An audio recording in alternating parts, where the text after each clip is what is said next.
A lone warrior with a fresh scar on his cheek holds his sword ready. His foot is planted firmly on the head of a vanquished, one-eyed beast. With a grimly determined expression, he takes a resolute step forward. His boot lands firmly in the grass, moving with purpose and strength. In another battle, he leaps high, poised to strike a massive, roaring monster. The scene of conflict gives way to a quiet, peaceful view of a town. Surrounded by adoring villagers, he assures them of their safety for now. A young woman clasps her hands, whispering his title, Hiro-sama, in admiration. The grateful crowd immediately overwhelms him with an endless barrage of mundane chores. With a cheerful salute, he promises to handle all of their requests right away. His name is Harold, the hero who inherited the title in this new era of peace. While resting, he overhears the villagers dismissing him as a freeloader. Their gossip turns to the recent news that the hero is getting married. The townsfolk wonder aloud if his new marriage will affect his duties. He stands declaring with a bright smile that he will only work harder. He is seen mending a large fence, as a hero must always be perfect. He reports his completed task to a villager, apologizing for taking so long. The villager relays his mother's complaint, looking unimpressed with Harold's work. He is then instructed to go back and redo the work in the garden. Maintaining a strained smile, Harold agrees to do as he is told. From a distance, two villagers watch him work, whispering amongst themselves. He announces he must leave for the next town, with 30 more requests waiting. The villagers gossip that he is just a freeloader living off their taxes. A close-up shows his tired but determined profile as he departs. At dusk, overlooking a distant castle, he sighs, weary from the day's labors. Approaching a lone cottage, he sees a light on and wonders who is awake. He looks up at the lit window, startled by the sign of life. The front door of the stone house begins to creak open before him. A beautiful woman with elegant horns waits for him in the open doorway. She welcomes him home, introducing herself as his wife, Yona. Harold's face flushes a deep red, utterly shocked as he stammers her name. He insists she shouldn't have waited, but she replies that she was worried. As she takes his arm, he recalls the strict rule forbidding contact before their ceremony. Yona gently takes Harold's arm, urging him to come inside out of the cold. With a kind smile, she explains that she prepared something, despite her inexperience. A magnificent feast of steaming, delicious-looking dishes is revealed on the table. Staring at the spread, Harold's jaw hangs open in utter, speechless astonishment. He asks if she truly made everything, and she humbly confirms it's her imitation of human food. Overwhelmed with emotion, Harold begins to cry at the simple joy of a warm meal. Yona watches his reaction, a small, almost imperceptible sound of satisfaction escaping her. As he leans in to ask how it is, she exclaims that he is far too close. He passionately praises every dish, proclaiming how delicious the soup and juicy meat are. Her expression melts into one of deep satisfaction, glad that he is enjoying her cooking. While eating, Harold's face flushes as a troubling, shocking realization dawns on him. Clutching his head in anguish, he questions his role as a hero who is meant to be loved by all. He wonders if God, knowing he was alone, specifically gave him Yona as family. A vision of their wedding flashes through his mind, with text declaring the marriage to be a fake. His memory focuses on the divine text she held, the book of Shinkan Kukura Toriso. He recalls that the discovery of this super special divine book was the origin of their situation. The book, he remembers, prophesied the world's destruction and contained the only way to avert it. Back in the present, he tells her the meal was wonderful, and she suggests he go rest. As she turns away, she calls his name, Harold-sama, making him look back at her. He gently pokes his own cheek, as if to confirm this surreal, comforting moment is real. He flails in panic as Yona tells him to hold still while she wipes a crumb from his cheek. Blushing furiously, he acknowledges how real the moment feels, his fingers trembling slightly. Yona flawlessly plays the wife role, presenting him with freshly washed clothes, including his pants. He internally admits that for him, the existence of the demon race in Yona is overwhelmingly cute. In the quiet stone room, he wistfully imagines what it would be like if this were a real marriage. While washing clothes, he chides himself for such thoughts, believing a boring man like him would make her miserable. He refocuses on their true mission, to follow the book's quest and avert the world's end. His thoughts are cut short as Yona's hand appears, a sharp sound indicating her sudden approach from behind. She wraps her arms around him in a tight hug, affectionately cooing his name. He is so shocked by her sudden, intimate embrace that he drops the dish he was holding. Leaning close to his ear, she seductively asks if it's all right if they go to bed now. He recoils in utter panic, his mind racing with the rule that a hero must not drown in pleasure. Stumbling backwards, he apologizes profusely, insisting he is unworthy as the divine book lies on the floor. Overwhelmed, Harold wonders aloud if this intimate situation was truly part of the book's instructions. Yona calmly explains this is just normal physical affection for a married couple, shocking him. He internally questions if this is normal for loving couples, but remembers his duty as the hero. Harold feels torn, worrying about giving in to pleasure while also needing to advance the quest. His thoughts race, concluding that even if this is an act, he feels he cannot go against it. Yona observes his turmoil with a quiet gaze, asking softly if he is merely acting. In a flustered panic, Harold waves his hands, apologizing and insisting he must follow up on his words. He trails off, completely lost and unsure of what to do next in the awkward situation. With his hands raised, Harold explains that he feels distressed by such kindness, being unaccustomed to it. Yona looks at him with wide eyes, understanding that he is not used to this kind of treatment. She wonders if perhaps the hero is the one who is actually struggling in this situation. Harold frantically suggests they stop, telling Yona that she should go to bed for now. Yona gently tells him to rest, assuring him that she will take care of everything. She sits comfortably on his lap, her arm over his shoulder as she pats his head reassuringly. Yona clarifies that this isn't for pleasure, but is a reward for her hard-working husband. Harold looks down, his face flushed and his lips parted in surprise at her gentle touch.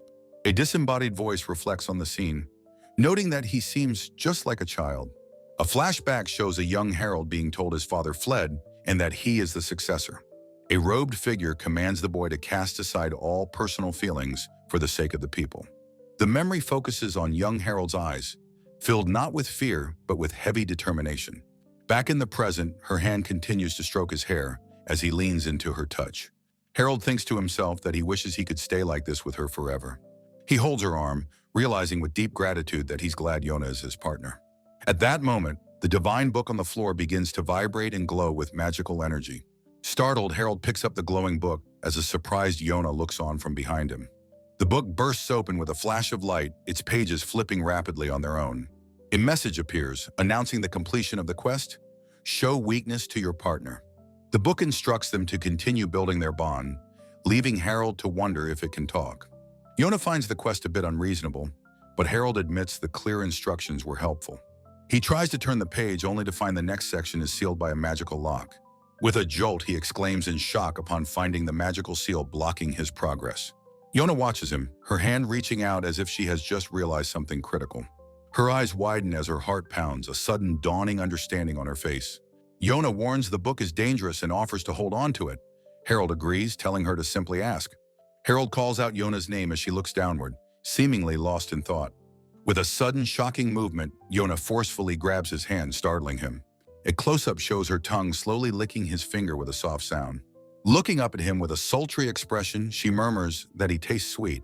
Harold's eyes are wide with utter shock and disbelief at her forwardness. Now pinning him to the floor, she dismisses the divine book and suggests they proceed. Leaning in close, she whispers reassuringly that there is nothing to be afraid of. Her hand gently slides down his chest, causing him to let out a gasp. With a soft smile, she hushes him gently, calling him a good boy. Trapped on the floor, Harold cries out her name in a complete panic. She takes his hand, assuring him nothing bad will happen since they're married. Yona tenderly kisses his fingertip, her eyes closed in a forward gesture. Leaning over him, she reminds him of his status as the hero's son. With a confident smirk, she gives him permission to be a little rough.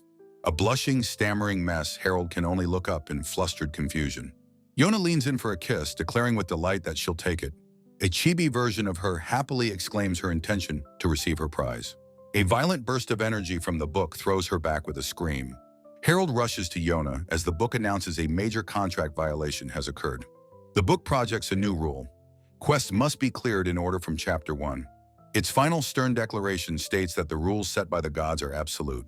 Harold holds the dazed Yona, remarking on how ridiculously troublesome the book is. Yona stirs, letting out a soft sound as she slowly regains consciousness. He asks with genuine concern if she is all right and if she is hurt. She lets out a small squeak of embarrassment, covering her mouth in shock. Her face flushed, she apologizes profusely for getting so carried away and losing control. An awkward, blushing silence hangs between them as Harold fumbles for a response. Yona admits that she prefers a more reserved approach rather than being so rough. Harold agrees, suggesting they should instead show each other their weaknesses. Her expression softens as she confesses she's truly glad that he is her partner. His face filled with genuine emotion, Harold looks back at her, clearly moved. He quietly admits that he feels the same way, glad his partner is Yona. Under a sky of shooting stars, they resolve to save the world together. On a peaceful morning, several small birds chirp from the peak of a cottage roof. Inside a rustic stone bedroom, a voice gently announces to Harold Sama that it's morning. Still wrapped in his blankets, Harold mumbles sleepily as his companion notes he's overslept. He groggily rubs his eyes, just beginning to wake up and question the new day. Yona leans over him with a beautiful warm smile, wishing him a heartfelt good morning.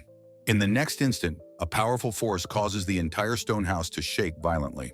A glowing book appears, announcing the deep sleep quest is cleared, flustering Harold immensely. With a giggle, Yona touches her chin, sweetly telling Harold his sleeping face was adorable. A blushing but smiling Harold agrees they should enjoy their newlywed life together today. On the third morning of their new life, an enormous breakfast feast is laid out. Harold reacts with utter shock, his face a mask of awe at the magnificent spread.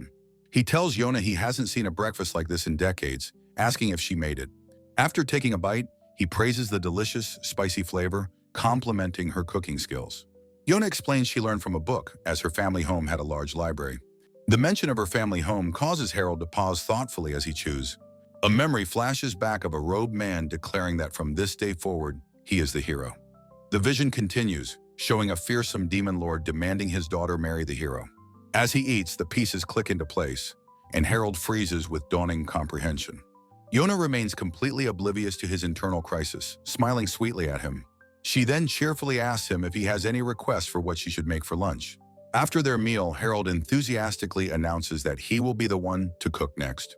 He proudly presents a gridded chore chart, suggesting they formally divide the household labor. From an odd angle, Yona agrees that deciding things in advance is a good idea. Harold gets excited, planning to list out all the tasks as their next quest.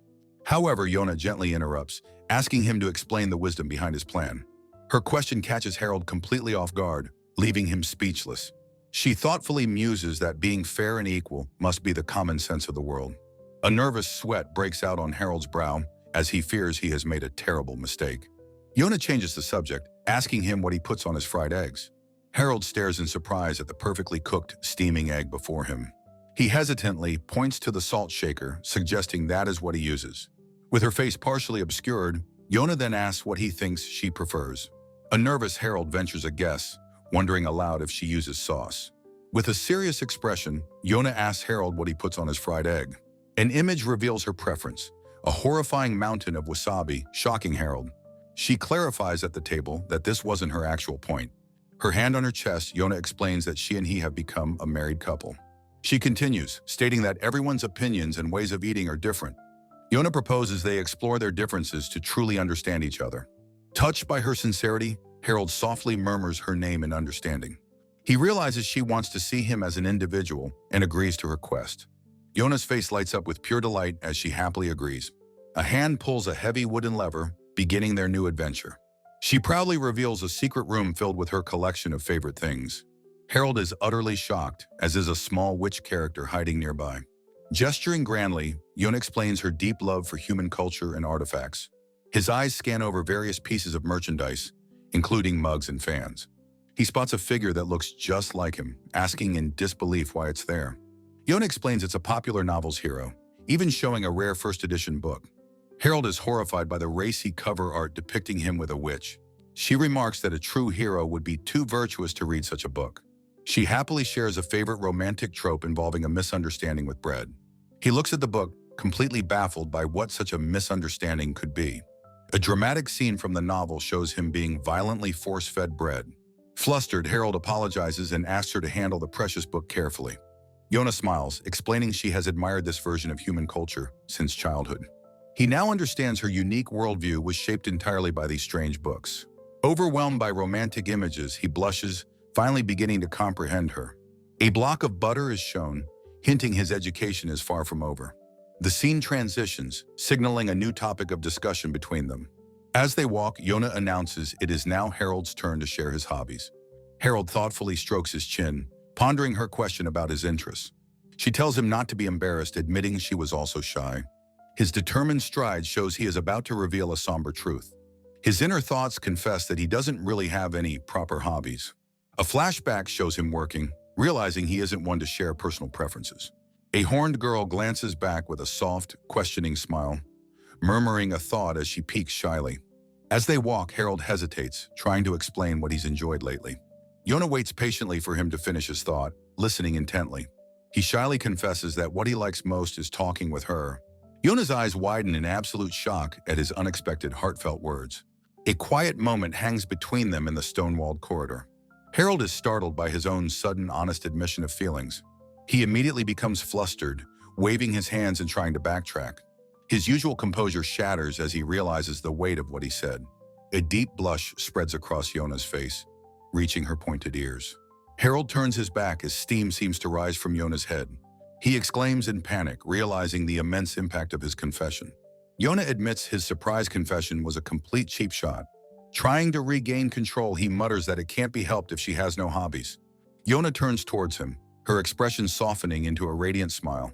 She warmly suggests they find many new favorite things to do together. Suddenly, a magical book with an eye on its cover appears between them. The book opens to reveal their next quest. Share your favorite things. Later, Harold kneels in a forest, having just defeated a spiky monster.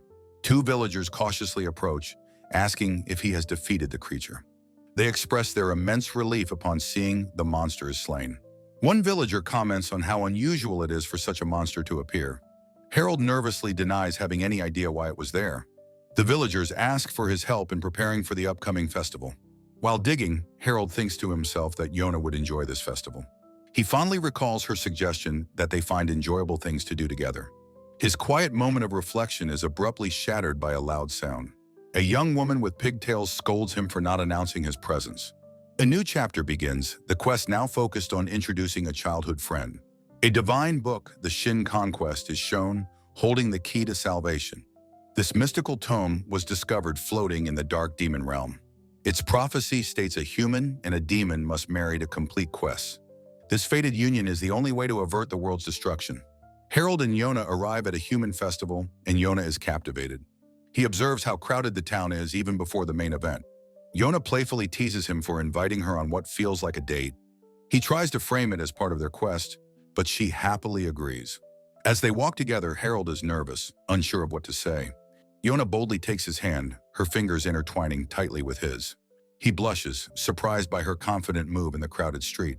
She looks forward with a determined and satisfied smile on her face. He panics, protesting they can't do this, but she insists it's fine. This marks their very first public outing since they were married. It has only been 1 week since their wedding ceremony. Yona is filled with a bold determination for the day ahead. She has already decided on their destination, the large festival tree. She explains the historical importance of the tree to the fertility festival. A chibi Yona wonders about sacrificial events, horrifying a chibi Harold. She feels the suspicious gazes of the crowd, who recognize her as a demon. Harold reassures her that people wouldn't assume she's a real demon. She wonders why the hero system is still active during a holiday. Harold pulls out their quest book to review their next task. The quest is to be sweet to each other, which he agrees isn't bad. A cheerful young woman with pigtails waves energetically from the crowd. She runs up, asking how his shop is doing before the festival. The woman Iris teases him, saying she knew he'd be free.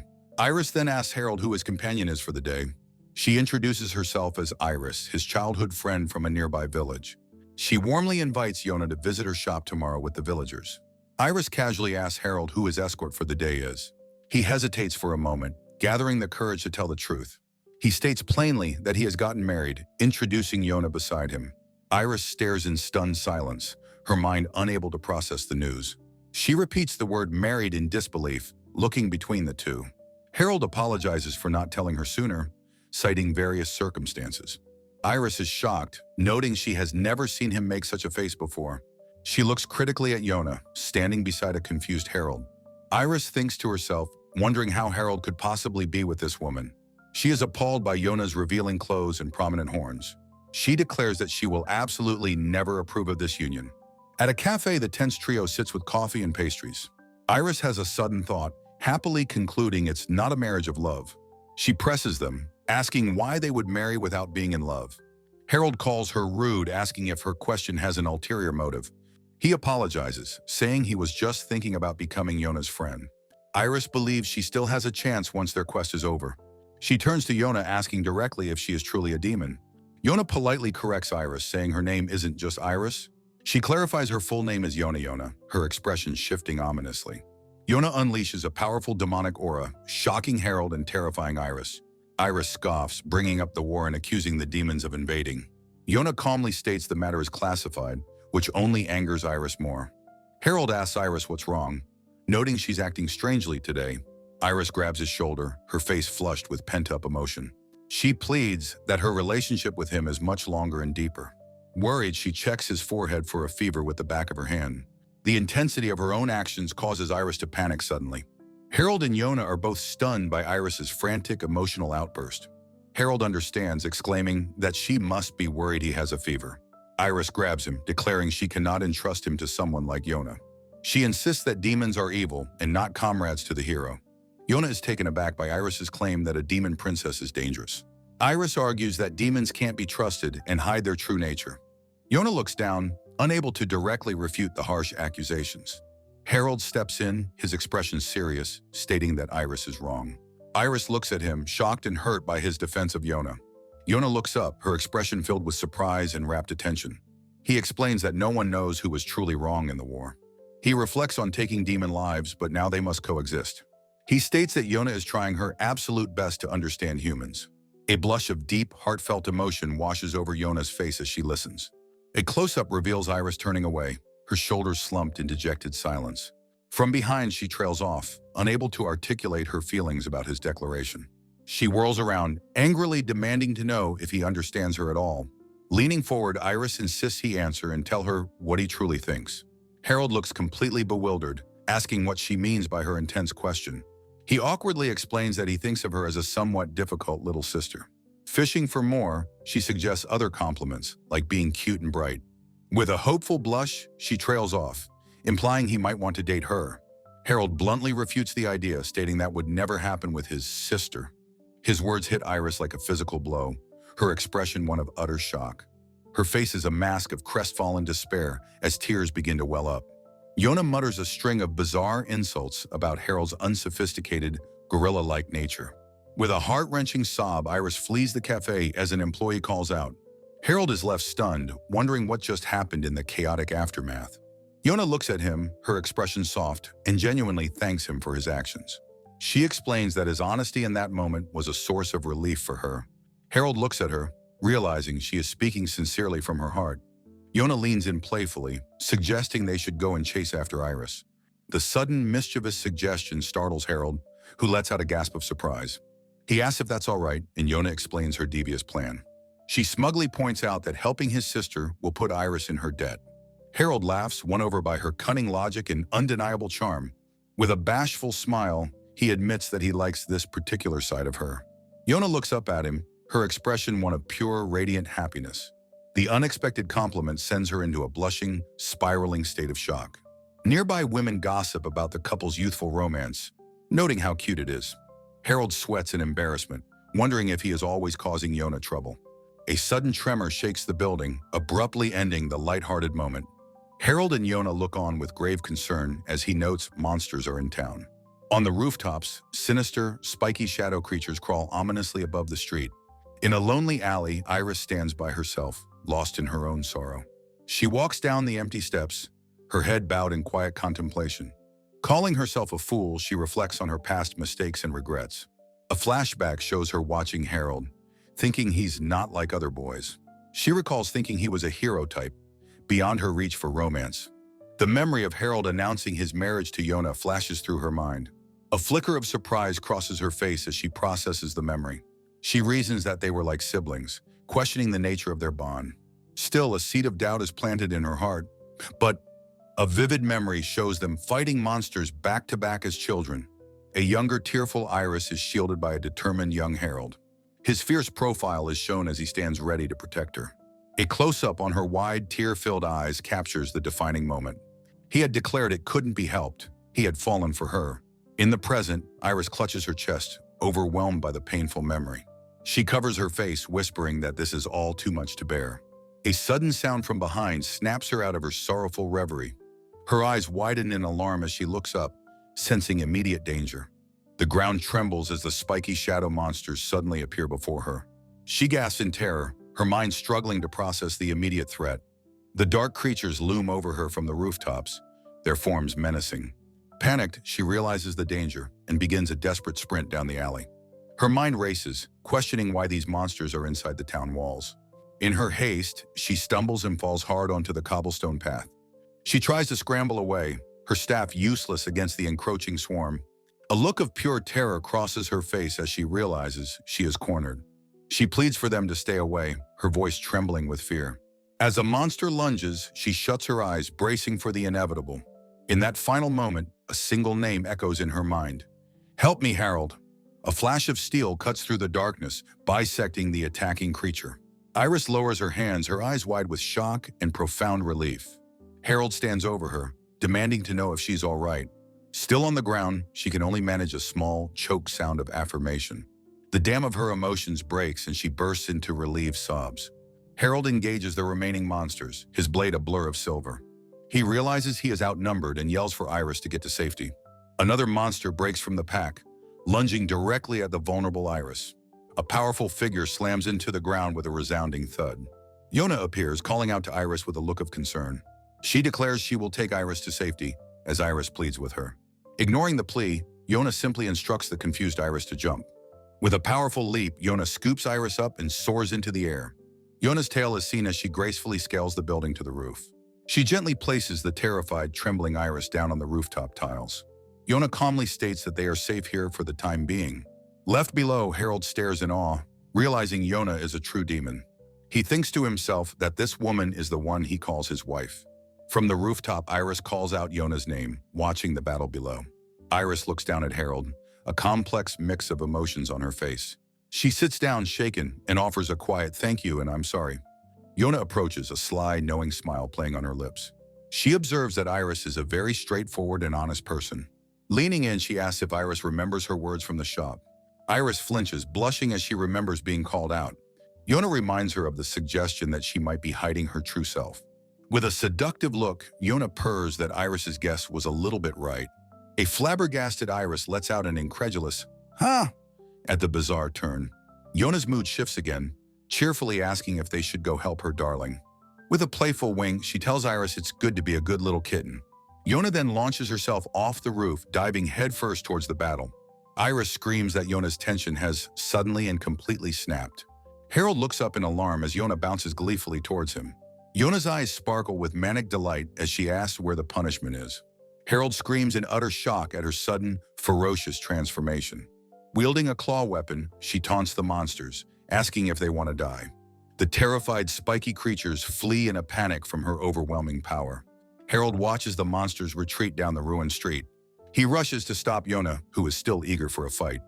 He scolds her for the senseless destruction, yelling that the town can't take it. Yona turns to him, grabbing his tie with a sultry, inviting smile. Yona leans in with a sultry expression, asking if Harold will pamper his naughty girl. Harold is completely flustered as Yona embraces him, declaring a hero should be able to handle this. Her hand slides onto his chest as she confesses that the sight of blood excites her. With a teasing smile, she wonders aloud if she just wants to mess him up because he's so cute. Harold's rationality crumbles, his heart pounding as she promises he will come to enjoy this. She presses closer, asking why he isn't looking at her and if it's not allowed. Her confident expression suddenly melts away, her eyes filling with tears as she asks a quiet question. He panics internally, realizing with sheer horror that he has made her cry. She trembles, her lower lip quivering as a small wounded sound escapes her. In a frantic outburst, Harold insists that this situation is absolutely not okay. Misinterpreting his panic, she whispers his name and leans in for a kiss, ready to accept her fate. A sharp sound cuts through the air, her head snapping to the side in surprise. His mind snaps back to reality as the intimate moment is completely shattered. A massive explosion sends Yona flying backward with a terrified scream. Harold is called upon as hero, and another man asks about the monsters. A crowd of townspeople praises Harold, believing he drove off the monsters by himself. Yona sits on the ground, lamenting that she messed up again, embarrassed by the damage. She covers her blushing face in shame as an overturned chair lies nearby. Torches and festival banners decorate the town as evening falls. Harold and Iris walk together, glad the festival can continue the next day. The festival is bustling with strangely masked figures and celebrants. Iris looks at Harold, a bandage on her cheek as she thinks about what to say. She tells him not to push himself so hard with the couple act with Yona. She admits, however, that she can't give up on him yet. Iris confesses that seeing him and Yona fighting together was actually very cool. Harold reflects on her words, thinking that he too was trying his best. Iris asks what those monsters were, and a small girl explains they were drawn to something. The girl states that the sacred tree releases magic every 100 years, making this festival special.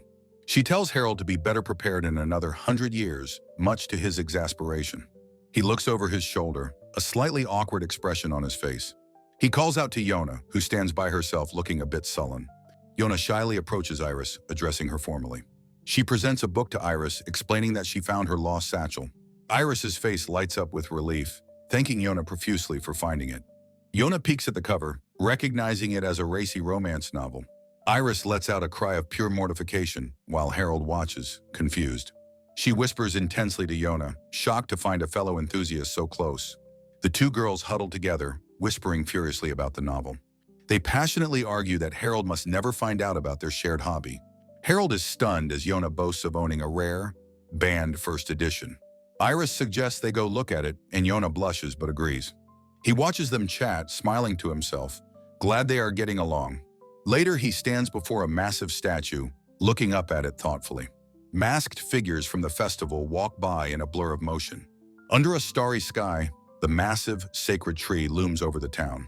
Sometime later, Iris asks Yona about their correspondence, calling it a war. Yona, trembling with passion, explains it was because their favorite heroines were different. The next morning, Harold smiles as he prepares to leave for the day. Yona waves goodbye with a bright, cheerful smile, telling him to take care.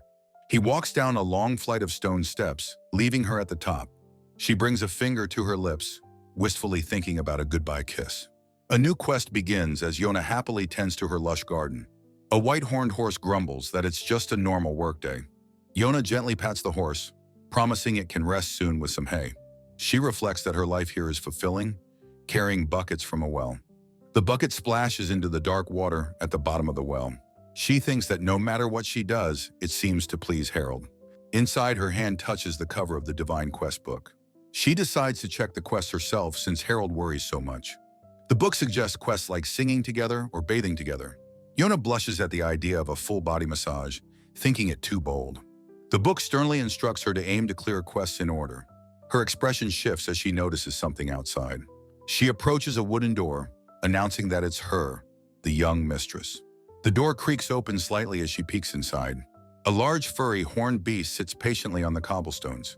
Yona scolds the creature, telling it to stop using that form. The beast opens its mouth, beginning to speak. Its form begins to melt and shift, its paw transforming into a hand. The beast becomes a formal demon woman, vowing to make Yona a blood-splattered festival. This is Yayat, the Demon King's aide, now standing formally. Yayat insists she has nothing to say, embarrassed at being seen in her beast form. Yona asks about the request she made. The aide silently presents a letter to her. Yayat also gives her a large crate of fresh produce, which Yona accepts gratefully. She then asks Yona to deliver the next message herself. Yayat's expression darkens with concern for her princess. She asks Yona how long she intends to stay in the human world. Yona, holding a piece of fruit, asks what she means by that. Yayat explains the situation since the Demon King learned of Yona's marriage. He has been drowning his sorrows in alcohol, causing major disruptions. He wails about being killed and resurrected by his new in-laws, and Yona looks unimpressed. Yayat questions Yona's knowledge of the Book of God. She declares she'd let the world be destroyed before letting Yona marry that man. The aide insists the hero is an unworthy partner for the demon realm's successor. She formally requests that the princess return with her to the demon realm. Yona follows her with a look of resignation, calling her aide's name. Yayat hands Yona a shovel, instructing her to get started. The scene shifts to their quaint stone house nestled in the woods. The aide looks on with a determined expression. Yona, in a gym uniform, wonders why she is being made to dig. The aide explains that her outfit is a uniform for exercise. Yona brightly declares that the reason they are digging is for a hot spring. She explains there's a natural spring, and a good soak will please Harold. The aide is aghast, asking if Yona is really digging this for the hero. She snaps at Yona, telling her not to joke about such things. Yona fiercely defends Harold, telling her aide not to speak ill of him. She glares, her expression showing her unwavering loyalty to the hero. The aide is stunned into silence by the princess's passionate defense. Her composure breaks, completely taken aback by Yona's strong feelings. With a look of utter shock, the horned woman Yona asks if the attendant is referring to her husband. The attendant's eye glares menacingly from the shadows, warning Yona not to use such foul language. With a formal sigh, the attendant apologizes for misspeaking and announces her intention to explain everything. Yona points an accusatory finger, demanding to know if her attendant is still conducting surveillance on her. The attendant claims this is simply the Demon King's parental love, an explanation Yona furiously questions. Looking weary, the attendant details the Demon King's obsessive methods of monitoring his daughter's life. The attendant commands Yona to dig with more vigor, and Yona can only meekly agree. While observing Yona work, the attendant muses on how far the hero has taken the princess. Yona turns her back to her attendant, stating that she has nothing she wants to say on the matter. A close-up shows Yona's profile as she trails off, a hint of hesitation in her voice. As a special exception, the attendant offers to permit Yona to engage in love talk. The attendant watches her charge's reaction with a knowing, sideways glance, anticipating her response. Yona turns around, her expression one of pure confusion, asking what her attendant means. Blushing furiously, Yona vehemently denies that her relationship involves love or romance. The attendant sees through her flustered denial, noting that the process has already begun. She explains that she understands Yona's insecurities and her desire to appear strong. Yona, with a determined and blushing face, resolves to move forward despite her embarrassment. She tells her attendant to simply wait until the quest is over to witness her achievement. With a look of unwavering resolve, Yona declares that she must become his true wife. She proclaims that the hero's circumstances are irrelevant. She will return home. Yona passionately vows that she will absolutely win Harold over, no matter what. Her attendant is left utterly stunned into silence by the princess's passionate declaration. A sudden sharp clapping sound erupts from the concealment of the nearby woods. A large crowd of the Demon King's spies emerges from the bushes, applauding enthusiastically. The attendant complains about the excessive surveillance, realizing she cannot return empty-handed. She announces a new plan to use everyone's magic to create a magnificent hot spring. The attendant explains that a handmade gift is the best way to convey affection. She instructs Yona to concentrate her magic and imagine the most luxurious hot spring possible. Above the house, under a starry sky, a great magical power begins to gather. A beautiful outdoor bath materializes, shocking the newly arrived Harold with its sudden appearance. Harold is amazed by the incredible sight, thinking it's a gift for him after a long day's work. He asks how she created it, and Yona proudly explains the expertise of demon magic. Yona blushes, unable to bring herself to admit she had a lot of help from the spies. Harold thanks her sincerely, explaining how much a hot bath helps after a hard day. Yona blushes deeply, moved by his genuine gratitude, and quietly accepts his thanks. Harold asks if she has already bathed, and she encourages him to go in first.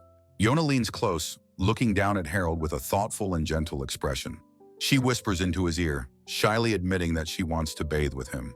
Harold is taken aback by her bold request, blushing in complete surprise. Yona looks on with a pleased, blushing expression, awaiting his answer to her suggestion. She realizes with a jolt that there wasn't a bath at their lodging to begin with. The attendant panics, vowing to do whatever it takes to make this shared bath happen. Water gently flows from a bamboo pipe, filling the serene, stone-lined hot spring. Harold soaks in the steaming water, a look of blissful relief washing over his face. His expression becomes comically serious as he tries to compose his racing thoughts. He runs his hands through his hair, groaning in anxious anticipation of what's to come. He chides himself for being the most nervous he has ever been in his entire life. He regrets his past actions, wishing he had been the one to speak up first. Yona appears at the water's edge, wrapped in a towel, announcing that she is ready. Harold is completely flabbergasted by her sudden appearance, his face a mask of pure shock. Yona gracefully enters the water, asking him what's wrong as he stares speechless. He mentally panics, thinking she is far too beautiful and that he must excuse himself. Yona offers to wash his back for him, and he remains tense and silent. She gently asks if he is nervous, and he quietly admits that he is a little. He comments on how nice the hot spring is, and Yona sincerely thanks him. Yona asks if he would mind looking at her, her back still turned to him. He notices a scar on her chest, and she instinctively covers it in surprise. He admits that his own old scars are not a pretty sight to look at. Yona blurts out that his scars are very alluring, then immediately questions why she said it. A spark of understanding and connection passes between them in the quiet moment. Yona smiles gently, her soft laughter echoing over the steaming water. Harold asks her what her day was like, his expression soft and attentive. She explains it was a good day with lots of exercise and asks about his. He mentions his day was full of demon exterminations and asks if they exist in her world. Yona confirms that they do and that some people even keep them as pets. The attendant muses that Harold was like a little dog and resolves to care for him. Yona murmurs Harold's name with a blissful, contented expression on her face. Harold turns to Yona, asking if she remembers things from the old days. Yona turns to him, surprised by his question, and asks what he means. With a sudden flash of realization, she begins to rise from the water. She stands up, a simple white towel draped loosely around her body. Harold stares with wide, panicked eyes at the revealing sight before him. He jerks his head away, completely flustered and sweating profusely. Yona cheerfully reveals she's wearing a swimsuit, teasing him for being a pervert.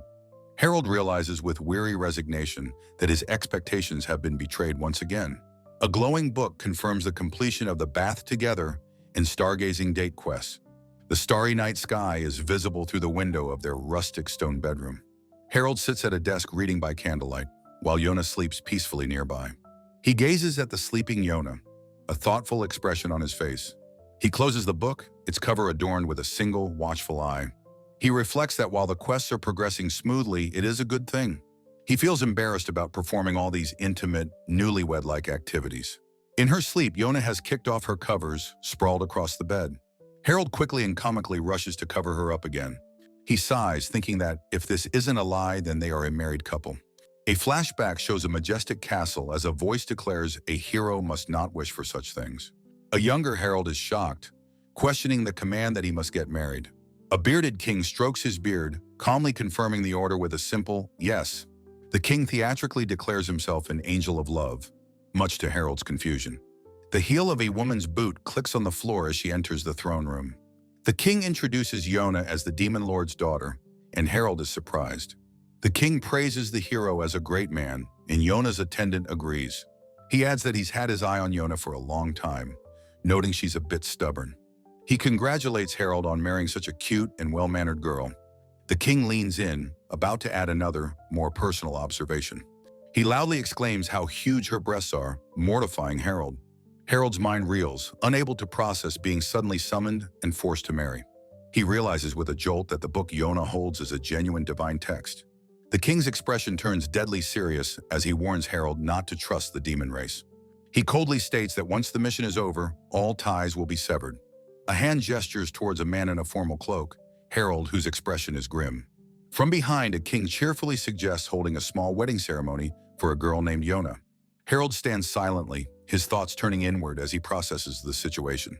Against a cloudy sky, large bells ring out, signaling the start of the event. In a grand courtyard, the simple, sparsely attended wedding ceremony commences. Harold observes that the ceremony concluded rather quickly and without much fanfare. His bride, Yona, turns to him with a gentle smile, noting he doesn't seem happy. He panics, his face a mask of flustered shock as he tries to deny it. Waving his hands, he insists he was just incredibly nervous, not upset at all.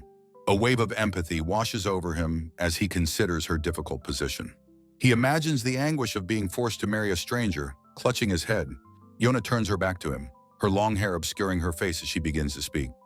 With a slight blush, she admits that she actually enjoyed the ceremony very much. Her sincere and unexpected words leave Harold completely stunned and speechless. An attendant approaches, informing Yona that her carriage is now ready to depart. Harold understands that their strange, contractual, newlywed life is officially beginning. Seeing her happy face, a new determination hardens his own resolve. Overwhelmed by a sudden rush of emotion, he calls out her name, his eyes wet. He tells her she is beautiful, confessing it feels like marrying a real princess. Yona is left utterly speechless, a deep blush spreading across her cheeks. Harold seems equally shocked by his own sudden, heartfelt, and unplanned outburst. Flustered, he insists that he is being completely sincere in his compliment. With a suspicious pout, she asks if he is lying to trick her into a divorce. He asks about the reward for completing this particular part of their quest. She peeks at him, slyly hinting that the reward is something special. With a giggle, Yona playfully asks if the reward is getting to be with him. A fond, weary smile touches his lips as he thinks of the demon lord's daughter. As they walk away, he reflects that she seems more like a normal girl than he expected. His thoughts turn grim as he remembers this is all just a cruel lie from the gods. A soft voice calls his name, gently announcing that it is now morning. He opens his eyes to see Yona leaning over him with a sweet, welcoming smile. Still groggy from sleep, Harold looks up at her, his mind slowly waking. She wishes him a good morning, her fingers gently brushing against his cheek. Getting out of bed, Yona announces cheerfully that she is hungry and pads away. He sits up in bed watching her go, his expression lost in thought. Harold lifts a hand to his own cheek, touching the spot where she had just been. Overwhelmed, he collapses back onto the bed, whispering that he is too happy. The quest book displays a dramatic image of a crystalline heart covered in cracks. They sit at a table, looking at the ominous image as Yona sips her drink. He asks what's wrong with the book, and she wonders aloud if it is broken. A voice from the book announces they are progressing well, and God is pleased. It then declares that a special trial for the two of them is about to begin. From the book's keyhole, a thick, viscous black liquid begins to ooze out. Harold shouts that this is an incredibly unpleasant and ominous development. The strange liquid coalesces and clatters onto the table as a small, ornate bottle. The book explains this is a midterm trial for the two of them to overcome. It urges them to face the trial and use it to deepen their bond further. Yona remarks that the book never talks about the things that are truly important. Harold uncorks the mysterious bottle with a sharp, echoing pop. He looks inside, his expression turning grim as he sees what it contains. With a deadpan expression, Yona confirms that the bottle is completely empty. He suggests they forget the prank, while she mutters about her lack of faith. The next day, as Yona prepares to leave for work, Harold gives her his heavy sword. He turns to leave for his own duties, bidding her a gentle farewell. Suddenly, he turns back, his expression shifting to one of utter confusion. He has been transformed into a small boy, staring up at a normal-sized Yona. Birds chirp peacefully on the roof, completely unaware of the magical chaos below. The small boy's feet stand uncertainly in the grass outside the house. A new quest begins as Yona stands silhouetted against the sky. A shadow falls across her face, her thoughts and intentions hidden from view. The boy Harold shouts in disbelief, utterly shocked by his sudden transformation. He feels his own small stature, realizing his body is now like that of a child. He turns to Yona, who looks down at him in complete and utter silence. Yona's own face is a mask of pure shock, her mouth agape in disbelief. She reassures him it's nothing, noting how big she seems from his new perspective. He insists he must still go to work, needing to make himself useful. Yona holds up a communication device, a determined look on her face. She quietly ponders the method required to return him to his original form. She wonders if a self-service option is available to turn an adult male back. The boy Harold is startled by her strange and confusing line of questioning. Yona corners him against a wall, playfully asking what he wants her to do. With a sly glint in her eye, she remarks that opportunities like this are rare. He stammers that he still has to go to work, his face flushed and nervous. She grabs him from behind, fiercely demanding to know which is more important. With absolute authority, she declares that today is a day off and he must rest. She shouts his name, her voice echoing with unwavering and forceful command. The boy Harold sits defeated in a chair, completely exhausted and overwhelmed. Realizing she went too far, Yona lets out a small hiccup of embarrassment.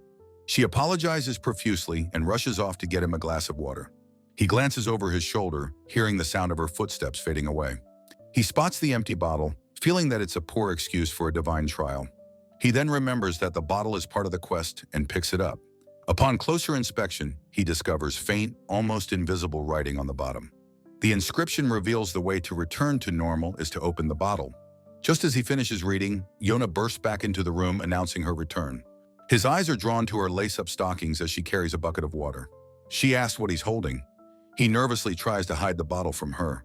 With a playful grin, she swoops in and confiscates the bottle from his grasp. She teases him, asking if he is feeling their connection to each other now. He grabs her hands, looks her in the eye, and blurts out that he is happy. Yona is completely stunned into silence by his sudden, heartfelt confession. He continues, admitting he has often thought about wanting to live with her. Blushing, he confesses how deeply grateful he is for her presence in his life. He looks at her with pure sincerity, his feelings finally laid bare. Yona is left speechless, her expression a mixture of shock and confusion. Kneeling before him, she asks if this is some kind of deathbed confession. He stammers, trying to explain that his feelings are genuine and immediate. Gathering his courage, he asks her in turn what she thinks of him. Yona pauses for a long moment, her fingers fidgeting with the collar of her shirt. A sly, cat-like grin spreads across her face as she simply says, "I see." A blushing Harold asks if this is the content of the trial. Yona walks ahead, playfully observing that Harold is bad at hiding things. She gives a knowing look, saying she understands his true feelings. With a teasing smile, she declares that toying with a maiden's heart is a major sin.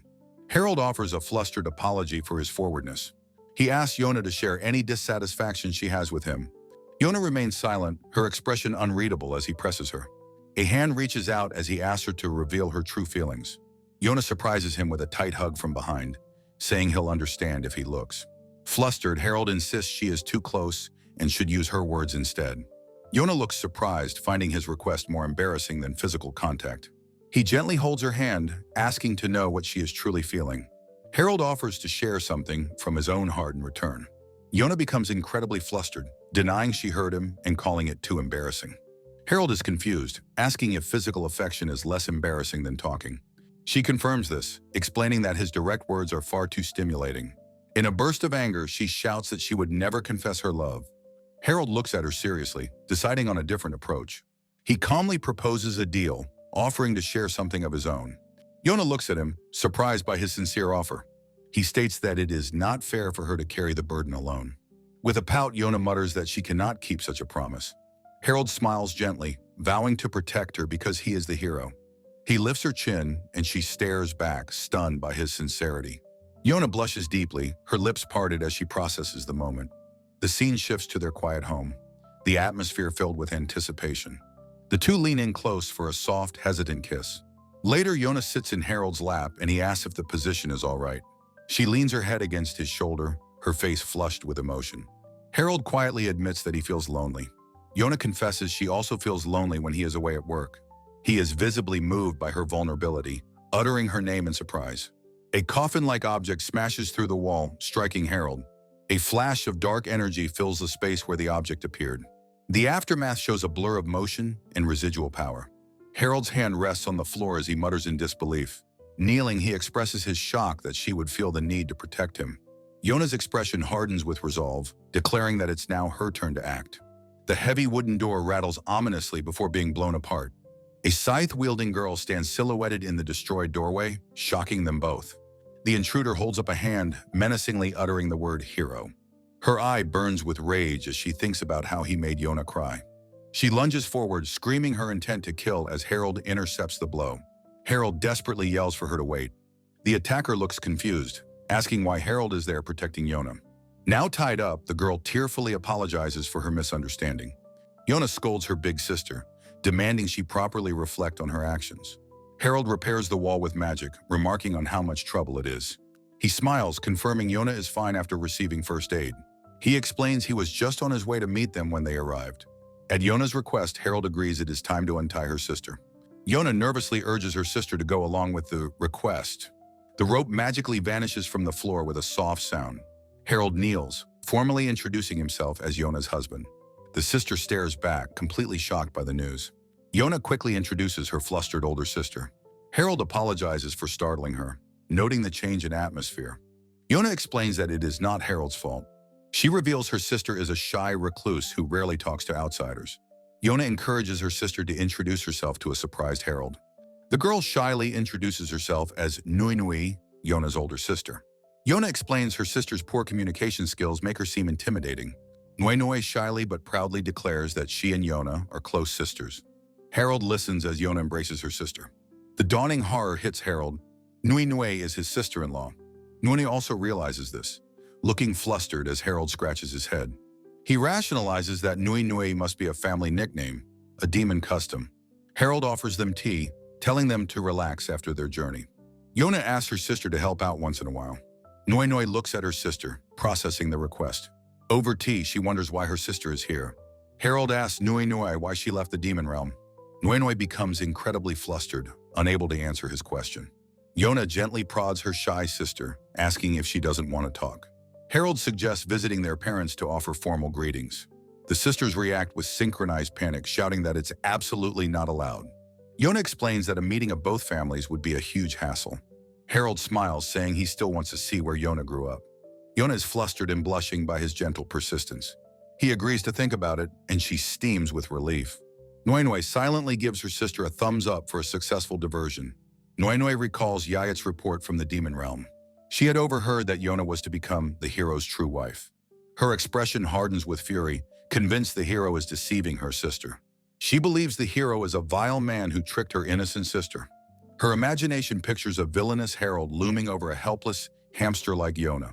Noinoi clenches her fists around her mug, resolving that she must help. She declares that it is her duty as the older sister to protect Yona.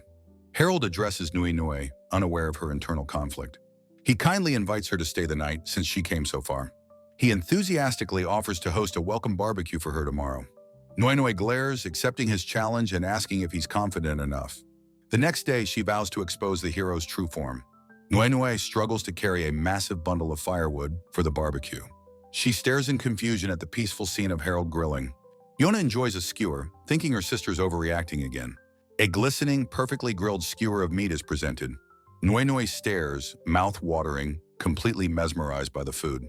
She internally denies her hunger, vowing not to be swayed by the hero's cooking. A single word fills her mind, her resolve absolute. Never! A young horned girl with dark pigtails eagerly devours grilled meat skewers. From behind a grill, Harold proudly encourages the girls to eat more. Yona offers her sister Nui a large bowl of her special spice blend. Taking a large bite, Nui savors the spice-covered meat with blissful anticipation. Yona explains the demon world's bland diet as Nui is comically overwhelmed by flavor. Overcome by the rich food, Yona clutches her head, suffering from a sudden headache. Oblivious, Harold presents a large bowl of potato salad and another meat skewer. From outside, Nui calls out to her sister, who can only manage a pained reply. The aftermath shows 2 empty plates, licked clean, as a lone crow watches. Nui sits dejectedly on the ground, lamenting that she ate everything but the spices. Yona berates herself for falling for the hero's trap, as Nui offers dessert. Nui whispers to Harold about their failed plan to expose his true nature. She leans in close, sharing the details of their grand slander operation. Overcome with embarrassment at their failure, Nui lets out a nonsensical squeak. Harold asks what to do now, suggesting she could try getting angry at him. He dramatically presents a restroom door, declaring it to be her true form. Under a starry sky, the house's chimney emits a soft puff of smoke. In a steaming bath, Nui scrubs Yona's back, reminding her of their childhood. Nui promises to scrub her sister sparkling clean, causing Yona to squirm from ticklishness. The scrubbing is too much for Yona's sensitive horns, and she laughs helplessly. Overwhelmed, Yona calls out for her big sister, her eyes swirling with dizziness. Yona turns and offers her sister a simple, heartfelt thank you for her help. Nui is momentarily taken aback by her sister's sincere gratitude. She reflects on the courage it took for her reclusive sister to venture out. Yona asks if Nui came all this way just for her sake. Nui dismisses the notion, saying it's only natural for her big sister. Yona smiles, touched that Nui is the only one who calls her that. Nui looks down, blushing silently at the tender moment between them. Yona hesitantly begins to ask if they could return home together. Seeing Nui's confusion, Yona looks up, a question in her eyes. She quickly gets flustered, insisting her own turn is the most important thing. The night sky reveals a crescent moon as Yona's cryptic words hang in the air. The sisters model fluffy animal onesies for an impressed Harold. They announce their pajama party, another custom learned from Harold's books. Nui cheerfully invites Harold to join, explaining there's an outfit for him. Nui watches with concern, wondering if Yona truly wants to live with the hero. She resolves to find out the truth, even if the hero is a bad guy. Holding a pillow, Nui prepares herself for the impending confrontation. Harold appears in a cow onesie as Nui cheers for a nice hit. Yona enthusiastically encourages her sister to throw the pillow. Nui's hand grips the pillow tightly, preparing to launch her attack. She looks at Harold with a mischievous, almost demonic grin, whispering his title. Yelling that she'll kill him, Nui launches herself through the air. She tackles Harold, shouting that the hero is the enemy of the demon race. Yona reflects that while she just wanted a pillow fight, tomorrow will be different. A glowing book announces the completion of the matching pajamas quest. The next morning, smoke drifts peacefully from the cottage chimney. After breakfast, the table is covered with empty plates and mugs. Yona announces she has an unavoidable errand to run. She apologizes, promising to return soon, leaving Harold and Nui at the table. Yona asks Harold to please look after her sister while she is away. Nui is utterly shocked and flustered by this sudden turn of events. With a bright smile, Yona promises she'll be back shortly. She dashes out the door, leaving Harold to call her name in surprise. A heavy, awkward silence settles over Harold and Nui at the table. Nui's mind races with panic, convinced this silence is a trap. Harold internally struggles with his own nervousness, trying to find common ground. He clenches his fist, mustering the courage to finally speak to Nui. Harold breaks the silence, suggesting they go for a walk together. He explains that he often walks the mountain path on his days off. He hopes that showing Nui the area will help her understand Yona's life. Nui eyes him suspiciously, wondering what the hero is plotting now. She agrees, initiating Plan A to expose the hero's true nature. They walk through a beautiful forest, light filtering through the trees. Nui admits she prefers the outdoors, as Harold senses a monster nearby. She thinks that a small demon like herself shouldn't attract any trouble. Nui calmly greets the approaching woodland creatures. She recognizes the fox-like creatures and tells them to play nice. The animals swarm a flustered Harold, and Nui giggles at his predicament. Harold tells her to get angry and shoo them away. He suddenly stops, a look of realization on his face. Seeing Nui's genuine smile, he feels relieved that she's finally happy. Nui is completely bewildered by his reaction, her smile vanishing. Harold wonders if the excitement wasn't enough for her, and suggests moving on. They arrive at a grand, dilapidated church overgrown with vines. Harold explains that this path connects to the back of the church. Nui points to a ruined bridge, asking if they can go see it. Harold happily agrees, remarking on the beautiful view. Suddenly, Nui feigns exhaustion, panting heavily and leaning on her staff. Harold rushes to her side, concerned that the mountain path is too difficult. Nui fumes internally, annoyed that his transparent plan is working so well. Harold smiles to himself, thinking everything is going according to his plan. He calls out to Nui, feigning concern for her well-being. He suggests they take a break, claiming that he was feeling tired himself. Nui looks at him with a sharp, suspicious glance. He suggests resting inside the church and offers to bring her back on horseback. She puffs her cheeks out, annoyed that he would suggest such a thing. He cheerfully suggests they can come back another time. Just the three of them. Nui curtly reminds him that she can fly, calling him a fool.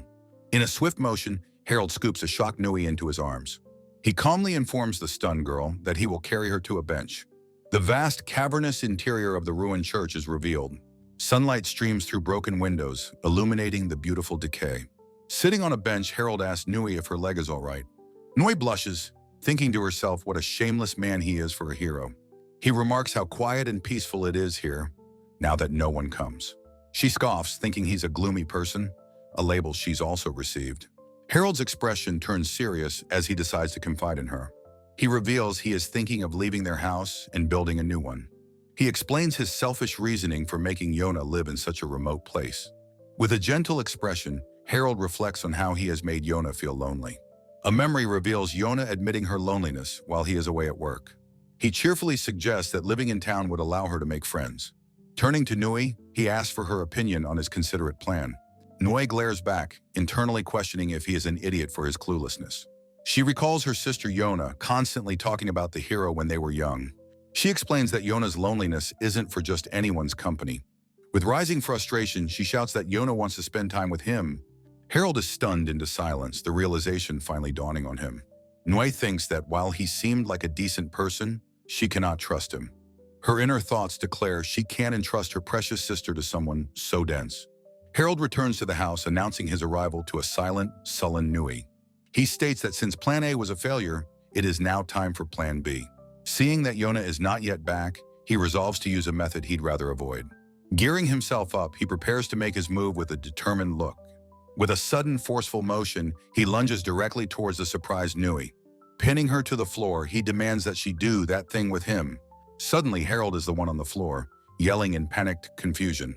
Having effortlessly reversed their positions, Nui declares her victory over him. She insists Yona would never fall for his crude advances, vowing to protect her. Leaning close, she promises to satisfy him with her overwhelming, mature charm. Meanwhile, Yona skips happily towards home, clutching a long-awaited new book. She decides she'll let Harold be the first to read it, musing that he's probably fine. As she nears the house, she hears rattling sounds and wonders what is happening. Nui struggles to rip Harold's shirt off as he panics and yells at her. She thinks he must not be the aggressive type, so she must be prepared for anything. Getting a glimpse of his bare chest, she prepares to make her final move. As she leans in for a kiss, Harold shouts her name, bracing for the worst. Yona's unreadable eye appears in the crack of the slowly opening door. The door swings open fully, revealing Yona standing there, having caught them. Harold and Nui freeze in utter horror, caught in a very compromising position. From the doorway, Yona looks on, her presence casting a pall over the room. Her hand clenches into a fist, trembling with unspoken, furious rage. A terrifying, demonic shadow looms over a whimpering, terrified Nui. Yona's body language radiates pure fury as she takes a menacing step forward. Nui, sweating and trembling, stammers that this is all a terrible misunderstanding. In her transformed demonic state, Yona growls that Harold would never do such a thing. Nui lets out a terrified whimper, her face a mask of pure fear. Yona takes another menacing step forward, her heeled boot clicking on the floor. The floorboards seem to crack under the immense weight of her anger. Nui stammers nervously, desperately trying to placate her furious sister. Yona asks what she is doing, her voice dangerously calm and sweet. She adds that while sisters do bad things, they also do good things. Harold grabs Nui and makes a desperate break for it, telling Yona to wait. Yona is momentarily stunned by his panicked and protective intervention. In a desperate attempt to explain, Harold blurts out that Nui loves Yona. Yona's expression softens slightly, considering this bizarre possibility. Seeing no other option, Harold offers himself up for punishment instead. Yona's demonic form melts away, replaced by a wide, predatory grin. She declares what a naughty boy he is, promising she absolutely will not forgive him. A "Do Not Enter" sign now hangs on a closed wooden door. Outside the door, Nui trembles with fear, listening to the sounds within. She presses her ear to the door, hearing Harold's muffled cries and laughter. Yona coos that she wants to hear his cute voice and tells him to endure it. She gleefully asks how it feels to be pursued by his big sister. Through his uncontrollable laughter, Harold admits the punishment is truly effective. Harold lies stiffly in bed, asking if Yona is not going to touch him at all. In another room, a different version of the couple has a tense moment on the bed. Yona whispers that he seems to have a guilty conscience, her body language teasing. She declares her intent to make her body remember who Harold's wife is. As she moves against him, his body twitches uncontrollably from the contact. He wonders who this bold, assertive woman on top of him truly is. With a sweetly menacing smile, she asks if he is feeling good, calling him a bad boy. She promises to do something far more intense if this isn't enough for him. A massive surge of energy erupts from the house, shaking it violently.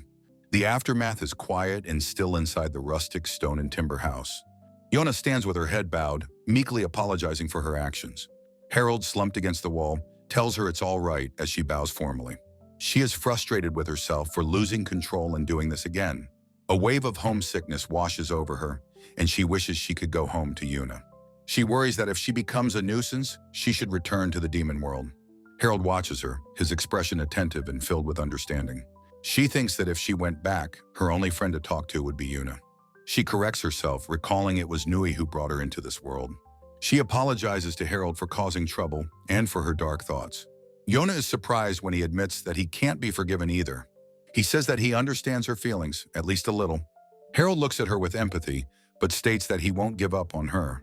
He declares that she is his precious wife, stunning Yona into silence. Nui watches them, asking what he means by such a bold declaration. He turns to Nui with a bright smile, telling her she's welcome to visit anytime.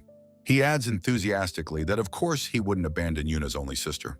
A new voice from the doorway asks if they were talking about her sister. Yuna has appeared, asking if Harold and Nui were talking together. Harold smiles, observing how Nui and Yuna have become true friends. He beams, pleased that Nui now has two people to talk to. Nui looks down, a gentle, blushing smile gracing her face as she agrees. A chibi Yuna explains that since Nui is her sister-in-law, they got close. Later, Yona suggests that a simple hug might not be enough of an apology. A nervous Yona asks Harold how she can possibly earn his forgiveness. Her hands tremble as she reaches out towards him with hesitation.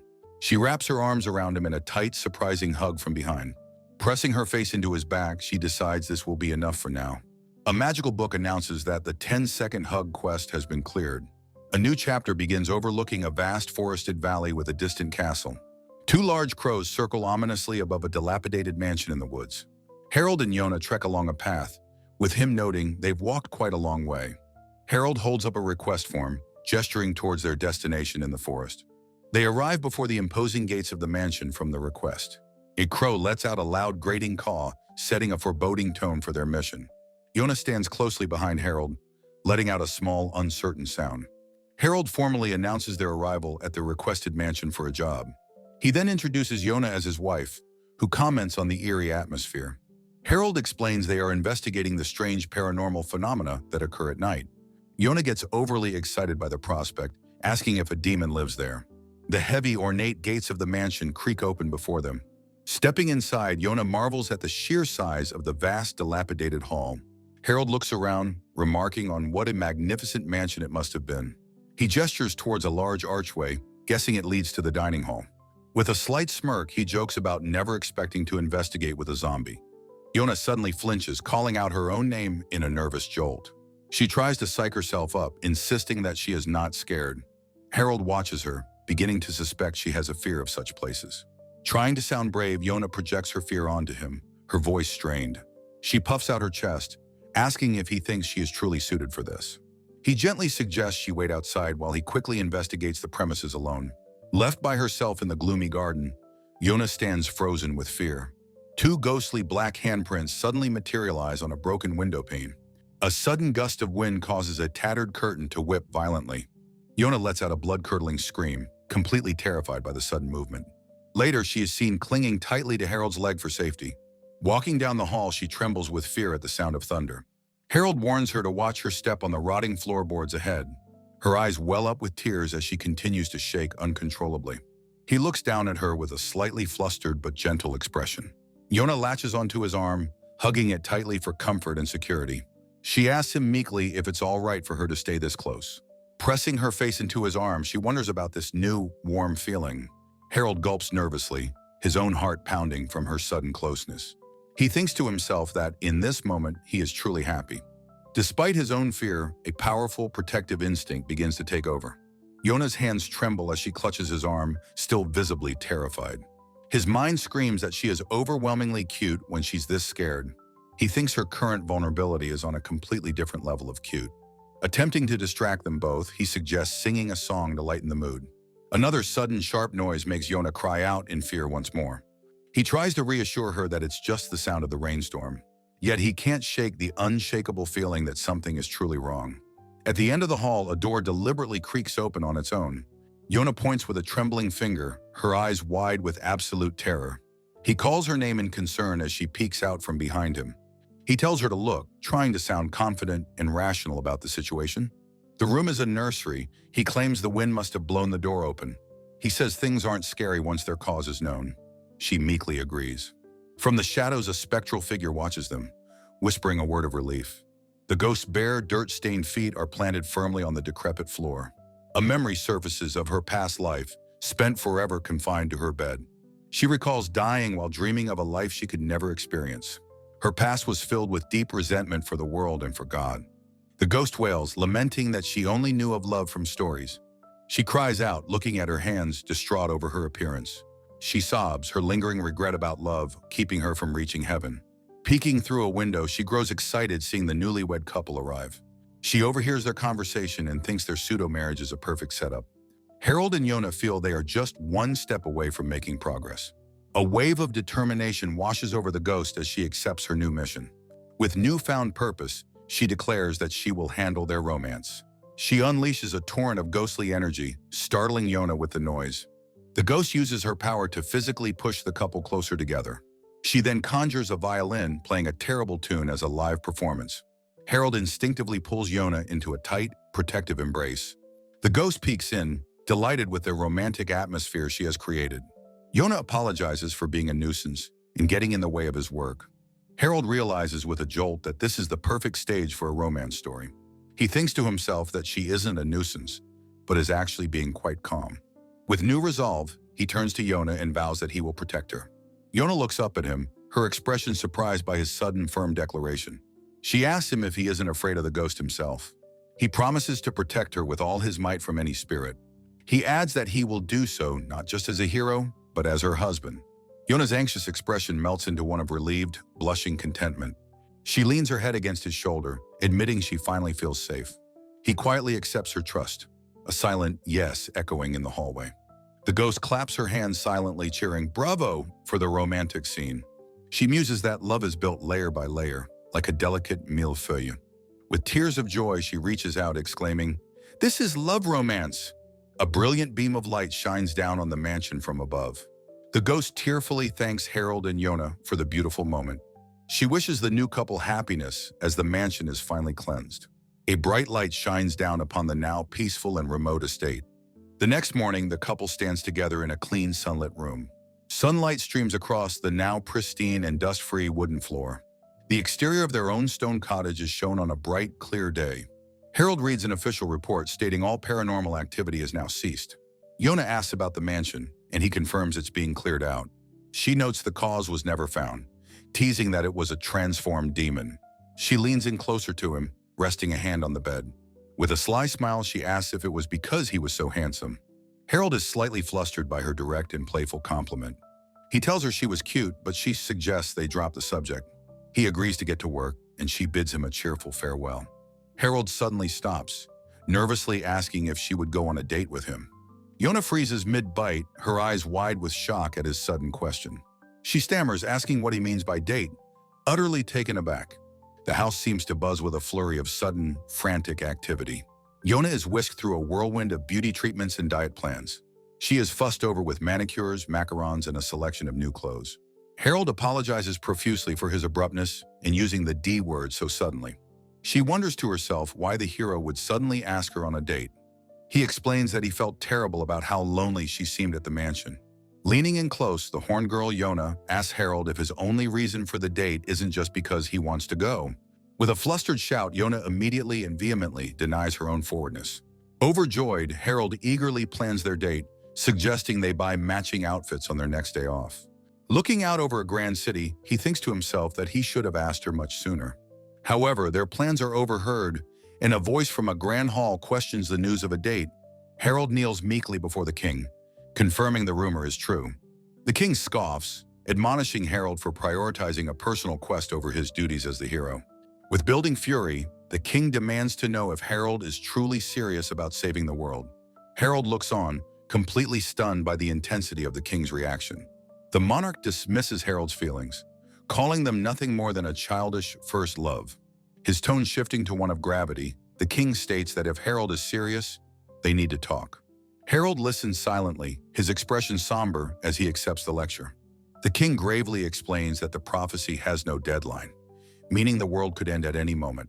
Kneeling dramatically before the hero, the king begs him to fulfill his duty and save their world. Harold's eyes widen, absorbing the immense pressure of the king's manipulative plea. The king then acknowledges the cruel burden that Harold is forced to carry all by himself. He pointedly asks if Harold even understands how to properly handle a woman on a date. Harold stammers that he has some small understanding of Yona's preferences. The king warns that such a shallow approach will only end with a simple, "that was fun." Pointing with authority, the king commands that a true hero must secure a kiss. He announces that to achieve this, he has prepared a teacher, much to Harold's confusion. A pair of stylish boots steps forward with an air of absolute confidence.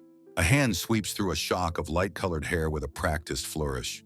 A handsome silver-haired man named Zoe Micah introduces himself with a dazzling smile. He winks charmingly, promising the king that he will surely meet his expectations. The king officially entrusts Harold to this new tutor, leaving Harold looking bewildered. Harold's eye twitches, his mind reeling from the bizarre turn of events. The king notes Micah's confidence, while Micah calmly tells a panicked Harold to relax. Harold nervously asks his new teacher about the whereabouts of his pants. Micah leans in uncomfortably close, instructing Harold to call him sensei. Correcting himself, Micah addresses Harold not as the hero, but as his student. He cryptically suggests that Harold must have a faint inkling of this world's true nature. Micah trails off, implying he is referring to a profound secret. Harold erupts, declaring it's indecent for a man to be bare-chested around a young woman. Micah coolly asks if Harold truly thinks so little of him not to have questions. The king explains that Micah is the #1 ranked handsome man in the palace. Harold is horrified by the suspicious ranking system for handling women. He realizes with a jolt that this strange man was hired specifically for him. Micah declares they will work hard together like brothers, cementing Harold's terror. Despite his fear, Harold steels his resolve, vowing to win Yona's heart for the world's sake. On the day of the date, Yona gazes out of her carriage window in pure wonder. She excitedly points out the castle where they held their wedding ceremony. As the carriage jolts to a stop, she wonders what awaits her in the capital. The sudden halt startles Yona for a brief moment. Harold gently takes her hand as she steps down, warning her not to lean out. He offers her a warm, reassuring smile. In a bold move, he gently pats her on the head with a sparkling flourish. Yona lets out a tiny shocked cry of surprise. She blushes deeply, her heart pounding from the unexpected contact. Her mind races, sensing that the atmosphere between them is different from usual. Harold, looking on, wonders if this change is just his imagination. Internally, however, he screams about how incredibly nervous he was to touch her. A mental image of his sensei appears, chiding him for his lack of confidence. His inner voice frantically insists that any form of physical contact is forbidden. The sensei's voice lectures that if trust is built, he must abandon his hesitation. Harold notices that Yona doesn't seem to dislike the gesture at all. He reflects that in the past he would never have dared to do such a thing. His newfound courage is the result of days spent in intense training with a manual. He recalls the Date Secrets manual, his key to success. A memory shows him tearfully thanking his sensei, now determined to succeed for Yona. They stand together in the bustling and beautiful castle town square. In a dress shop, Yona models a sophisticated and elegant black gown. She then tries on a more alluring outfit, playfully asking which one he prefers. Finally, she models a cute, frilly dress, admitting she's having trouble choosing. Harold smoothly praises all the dresses, calling the current one especially wonderful. He suggests she try on one more dress, which he has picked out himself. Yona recoils, certain the cute, frilly dress will look absolutely ridiculous on her. Trusting his plan, Harold gently hands her the dress, confident in his choice. He thinks to himself that while she prefers a cool style, cute clothes also suit her. He recalls her cute pajamas and a key lesson from his manual about a final push. Harold waits with bated breath as she emerges from the dressing room. Yona twirls in a stunning black and white dress adorned with roses, asking his opinion. With a slight blush, she comments that the dress feels a little short and tight. Harold is rendered completely speechless, blushing furiously and sweating. A tiny chibi Yona playfully pokes a rigid, flustered Harold. With a smug grin, Yona presses him for his honest thoughts on the dress. She playfully cuts off his stammering, telling him to speak his true feelings. Leaning in, she takes the frilly hem of her new dress in her hands. Her expression turns serious as she says that, as his wife, she's a little worried. Harold is taken aback by the sudden gravity in her gaze. Yona herself is flustered by her own bold declaration, blushing deeply. As they leave the shop, she tells the attendant she'll wear the new dress out. Yona quietly notes that Harold seems a little different from usual today. He asks if it's strange, but she can't quite articulate the feeling. As they exit the shop, he confidently tells her to leave everything to him today. From a rooftop above, Micah watches them, praising his own plan for the perfect date. He notes with satisfaction that the start of the date is going smoothly. Later, Yona enjoys a sweet, stretchy treat with an expression of pure bliss. She exclaims how delicious it is, while Harold smiles warmly beside her. He explains that it's a local specialty with a traditional, unchanged recipe. Harold feels a surge of pride, seeing the results of his research from the date manual. He looks over at his companion with a fond and gentle expression. He calls Yona's name softly to get her attention. With a smooth motion, he gently wipes a smudge of cream from her cheek. He smiles, reminding her that the last time this happened, their roles were reversed. Yona stops chewing, her face flushing as the intimate memory returns. Its cheerful sound effect heralds the appearance of a magical quest book. The book materializes, announcing she has cleared the quest to wipe her lover's cheek. Yona explains she wants to focus on the date and requests the book lower its volume. A notification confirms silent mode, with the book now communicating through light and vibration. Harold suggests they pull themselves together and continue their date, noting the quest alerts. Inside a bustling auction hall, Yona is completely overwhelmed, her hands flying to her cheeks. A magnificent, terrifyingly detailed figure of a dragon is displayed with a staggering price. Yona excitedly recognizes the rare figure, identifying it as a masterpiece by a renowned sculptor. Harold adds that production was halted due to copyright issues, making it exceptionally rare. His own excitement grows. Recalling the sculptor's apprentice created color variant models of the figure, Yona confirms his knowledge, adding that those mass production techniques are still used today. Harold suggests they explore the back of the shop, which is even more amazing. He accidentally bumps into Yona, who yelps, while thinking about respecting her interests. His attention is caught by a fascinating transformation toy. Impressed she likes such things. The studious hero reflects that enjoying things together is better than just him having fun. Leaving the shop, Yona expresses her contentment, saying just being there was enough. Admitting she was overly excited, Harold suggests that they take a short break now. They find themselves in a swan boat, a date precept about rest appearing before them. Yona marvels that real swan boats actually exist, completely enchanted by the experience. Harold hints that their journey is only just beginning, piquing Yona's curiosity. Their boat is guided towards a breathtaking crystalline castle, leaving Yona in awe. He shares a legend that seeing this view together deepens a couple's bond forever. Yona's heart pounds as she asks if this means their bond is now deepening. She realizes, with affection, how much research he must have done for their date. She playfully teases him, asking if he put that much effort into it. A soft, knowing smile touches her lips as she appreciates his deep thoughtfulness. Her expression breaks into a radiant laugh as she playfully calls it a joke. Harold watches her, feeling a quiet sense of pride in her genuine happiness. From the swan boat, he observes her enjoying herself, pleased with the date's outcome. The scene reveals the blonde Harold planning, suggesting a plushie-making experience for them next. The blonde Harold smiles to himself, reviewing his book of precepts by the water. He cheers for his own amazing planning skills with a confident thumbs-up gesture. From his own boat, he praises his wonderful practical application of his date power. He strikes a dramatic pose, declaring his pride as Harold's teacher is soaring high. His cheerful demeanor fades, replaced by a sharp, sinister smile as he murmurs, "However," an ominous thought surfaces. It is in times of trouble that true love is tested. His eyes gleam with cold calculation as he demands to see his student's love.